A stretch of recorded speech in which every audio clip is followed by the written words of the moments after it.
तो भाई साहब एक इंट्रोडक्शन हो जाए अपनी टीम का, क्योंकि हम लोग इतनी सारी वीडियोस अपलोड कर चुके हैं, इतनी सारी मतलब बातें आपसे कर चुके हैं, लेकिन मुझे लगता है कि हम लोगों के बीच में ना एक गैप है, और वो गैप है कि आप लोग हमें जानते नहीं है। एक इंट्रोडक्शन तो बनता है कि आखिर हमारी टीम में है कौन कौन। सुमित,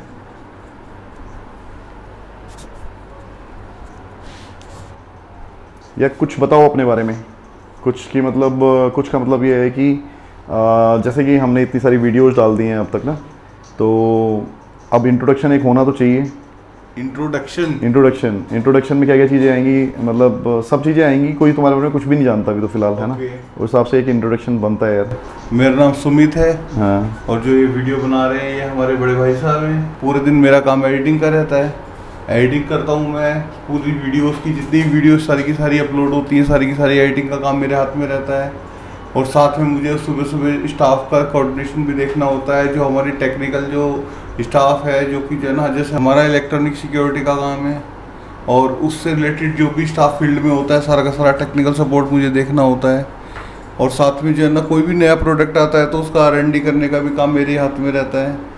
और इसके अलावा सब कुछ, मतलब जो भी छोटा मोटा काम होता है वो मेरे हाथ में रहता है कि कोई जो है ना स्टाफ परेशान है, कुछ भी है। और कंडक्टर में हुई, आप देखते ही हैं कि जो है ना मैं साथ में हर समय रहता ही हूँ वीडियोस में। मुझे लगता है ये आधा अधूरा इंट्रोडक्शन है सुमित का। सुमित ने अपने कैरियर की शुरुआत की थी एक ग्राफिक डिजाइनर के तौर पे। एक कंपनी में सुमित काम करता था जहां पर ग्राफिक डिजाइनिंग का काम था। वो कंपनी डील करती थी छोटे मोटे डिजाइनिंग्स में, जैसे कि विजिटिंग कार्ड्स को प्रिंट करना और शादी कार्ड्स को प्रिंट। तो सुमित ने अपने कैरियर की शुरुआत करी वहां से। अब उसने यही काम क्यों चुना, यही काम करना क्यों पसंद किया, तो इसके लिए हमें जाना पड़ेगा कहानी की शुरुआत में। सुमित की स्कूलिंग की बात करें तो सुमित ने 4th क्लास भी पास नहीं की। अब दोष घर के बिगड़े हालात को दें या खुद को, घर वाले तो ये कहते हैं कि मैंने कभी उस पर ध्यान नहीं दिया। सुमित का एडमिशन उसी स्कूल में करवाया गया जहां पर मैं पढ़ता था, जिससे कि मैं बड़ा होने के नाते उसका ध्यान रख सकूं। हमारा स्कूल 8th क्लास तक था, तो 9th क्लास में जब मैं दूसरे स्कूल में एडमिशन कराया गया मेरा, तो तभी सुमित का भी स्कूल ट्रांसफर हुआ। सुमित को भी उस स्कूल से निकाल करके दूसरे स्कूल में जहां मेरा एडमिशन हुआ था वहीं पे एडमिशन करवा दिया गया। सुमित का एडमिशन हुआ था 4th क्लास में और मेरा एडमिशन हुआ था 9th क्लास में। मैं सुमित का ख्याल नहीं रख पाया। बड़ा होने के नाते जो घर वालों को मुझसे उम्मीदें थी, मैं उन पर खरा नहीं उतरा। 1990 के वो सरकारी स्कूल थे जो सुमित को अनुशासित नहीं रख पाए। सुमित की शैतानियत दिन प्रतिदिन बढ़ती जा रही थी। आए दिन स्कूल में झगड़ा, स्कूल छोड़ कर भागना और स्कूल से गायब रहना। महीनों बर्बाद तो ये पता चला कि सुमित स्कूल जाता ही नहीं था। उसको आसान लगता था घर से भाग करके पूरा दिन पार्क में किसी बेंच पर बैठे रहना, बजाय इसके कि वो स्कूल जाए और अपनी पढ़ाई करे। वो समय पर घर से निकलता तो था, लेकिन स्कूल नहीं पहुंचता था और फिर शाम को समय से घर आ जाता। नतीजन सुमित को 7-8 साल की उम्र में स्कूल छोड़ना पड़ा और मैं कुछ भी नहीं कर पाया, मैं कुछ भी नहीं रोक पाया। वो आता था मेरे पास में अपने छोटे छोटे दोस्तों को लेकर, अपनी छोटी छोटी शिकायतें लेकर, भैया भैया करता हुआ, लेकिन मैं जैसे उसे पहचानता ही नहीं था।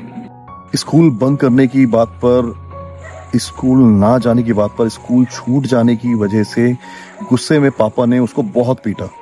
इतना पीटा कि सुमित घर छोड़ करके चला गया। 4 दिन तक उसका कोई अता पता नहीं था।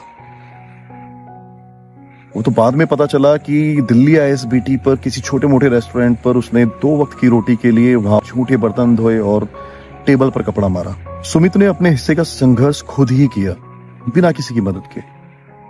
एक दिन जिद लेकर घर से निकल गया कि मैं आज कोई ना कोई काम ढूंढ लूंगा, कुछ ना कुछ पैसे लेकर के घर में घुसूंगा। उस दिन उसने न जाने कितने लोगों की मिन्नतें की, अपने घर की परिस्थिति बताई, गिड़गिड़ाया काम के लिए। कितने लोगों के आगे हाथ जोड़े कि जो कहोगे वो करूंगा। गाड़ी धोने के लिए बोलोगे, बर्तन साफ करने के लिए बोलोगे, झाड़ू पोंछा जो कहोगे वो करूंगा, लेकिन मुझे काम चाहिए। एक आदमी उसे तरस खा करके एक मेटल स्क्रैप की फैक्ट्री में ले गया, जहां पर मेटल से जो कटिंग बचती थी, जो स्क्रैप बचती थी, उसको उसे बोरे में भरना था। बोरे में भर के उसे फिर लोड करना था। पहले दिन ही उसने अपना हाथ कटवा लिया। फैक्ट्री का मालिक जख्म गहरा होने की वजह से उसे खुद अपने स्कूटर पे बैठा करके डॉक्टर के पास लेकर के गया। वहां पर उसके हाथ में 6 टाके आए। एक हाथ में फैक्ट्री मालिक के दिए कुछ पैसे और दूसरे हाथ में पट्टी जो कि आधे से ज्यादा खून से सनी थी। शायद टाके सही से नहीं लगे थे। सुमित ने मुझे उस दिन ही नहीं, जीवन भर छोटा महसूस करवाया था। लगता था मानो वो बड़ा हो और मैं छोटा। पुराने स्कूल का एक किस्सा मुझे कभी भी याद आ जाता है। मैं वो किस्सा अपने बच्चों को भी सुना चुका हूं। सुमित की उम्र उस टाइम पे 4-5 साल रही होगी और मेरी 9 से कम।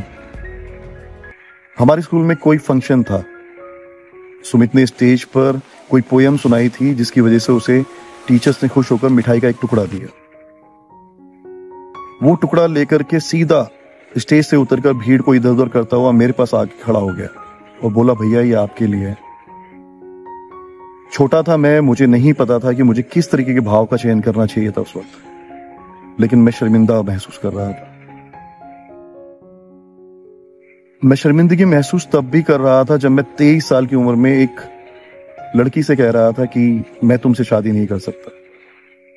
मेरा भाई सफल है और मेरे जीवन का अभी कुछ पता नहीं। उस दिन स्टेज से सभी टीचर्स और जितने भी बच्चे थे वहां पर, वो सब हमें घूर रहे थे।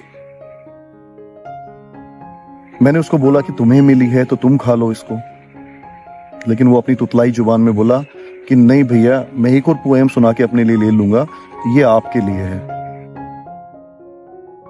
पापा का एक जानकार था जिसका एक छोटा सा ऑफिस था जहां पर वो विजिटिंग कार्ड्स डिजाइन करता था। जरूरत ना होने पर भी उसने सुमित को रख लिया पापा के कहने पर। सुमित उसके यहां पर साफ सफाई का काम कर देता। उसके पहुंचने से पहले उसका ऑफिस खोल देता, उसके जंग लगे कूलर पर, उसके शटर पर पेंट कर देता। बस यही काम था उसका। और बदले में कस्टमर ना होने पर वो सुमित को कंप्यूटर पे हाथ रखने देता था। बस वहीं से सीखा सुमित ने सब कुछ और फिर पीछे मुड़कर नहीं देखा। ये सन 2002 और 2003 की बात रही होगी कि उस समय ईस्ट दिल्ली में ऐसा कोई प्रिंटर नहीं था जो सुमित को ना जानता हो और अपनी टीम का मेंबर उसे ना बनाना चाहता हो। सुमित उस समय का बेस्ट ग्राफिक डिजाइनर था और हाईएस्ट सैलरी पेड। हर डिजाइनर उससे कुछ सीखना चाहता था। आज मेरी बातों को सुनकर अंश को अपने छोटे भाई पे प्यार आता है। उसे लगता है कि उसका छोटा सा भाई कितना बड़ा हो गया, आज वो उसे गोद में नहीं ले सकता। वो उसके साथ में अब ज्यादा समय बिताता है। उसको लगता है कि उसने अपने भाई से लड़ने में, शिकायतें करने में, रूठने मनाने में, झगड़ने में ही सारा वक्त गुजार दिया। उसे लगता है कि कमी रह गई, लेकिन अब वो कोई कमी नहीं छोड़ता और हर वक्त में एहसास करता है कि ये वक्त नहीं रहेगा। बाकी टीम मेंबर्स का इंट्रोडक्शन हम नेक्स्ट वीडियो में करेंगे। अभी कुछ बोलने का मन नहीं कर रहा, कुछ बात करने का मन नहीं कर रहा। ये बात सच्ची है कि हम लोग जब पुरानी बातों को याद करते हैं तो कहीं ना कहीं मन में घाव उकर जाते हैं। अभी कुछ मन नहीं कर रहा। सन 1996 से 2008 का वो वक्त रहा कि अगर सुमित और मैं राह चलते हुए भी एक दूसरे को देख लें तो शायद ही पहचान पाते। हम एक ही घर में रहते हुए भी एक दूसरे को नहीं जानते थे, कभी आपस में बात तक नहीं करते थे। फिर ऐसा क्या हुआ कि 2008 से लेकर आज तक सुमित और मैं साथ में हैं। इस पर फिर कभी किसी और वीडियो में बात करेंगे। आपका बहुत बहुत आभार हमारे साथ बने रहने के लिए। Thank you. Thanks for watching.